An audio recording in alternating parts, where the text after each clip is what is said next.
ప్రేమ్, చామ్ ఇద్దరు కూడా స్టేజ్ పైన నిలబడి ఉంటారు. ఒక మాట చెప్పాలి అని చెప్పకుండానే ప్రేమ్ వెళ్ళిపోతూ ఉంటే, వెళ్ళిపోతున్న ప్రేమ్ చేతిని చామ్ పట్టుకుంటుంది. ఒక మాట చెప్పాలి అన్నావు, చెప్పకుండానే వెళ్ళిపోతున్నావు. ఏం చెప్పాలనుకున్నావో ఆ మాట చెప్పేసి వెళ్ళు అని చామ్ ప్రేమ్ చేతుల్ని పట్టుకొని కళ్ళ నిండా కన్నీళ్లు పెట్టుకుని అడుగుతూ ఉంటుంది.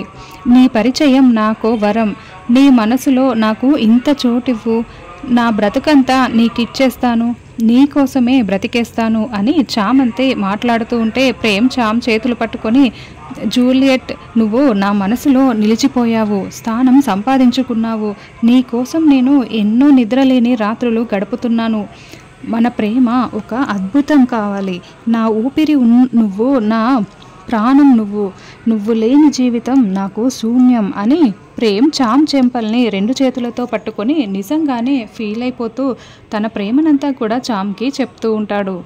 అది నాటకం అన్న విషయం కూడా మర్చిపోయి అలా రిహార్సల్స్లో మునిగిపోయి స్టేజ్ పై అందరి ముందు చామ్కి ఐ లవ్ యూ చెప్తూ ఉండడంతో ఇక నిషా చాలా కోపంతో రగిలిపోతూ చూస్తూ ఉంటుంది. యష్ మాత్రం నార్మల్గా చూస్తూ ఉంటాడు. ఇదంతా చూస్తున్న రంగమార్తాండ గారు వీళ్ళిద్దరూ చాలా బాగా పర్ఫార్మెన్స్ చేస్తున్నారే అని అనుకుంటూ ఉంటాడు.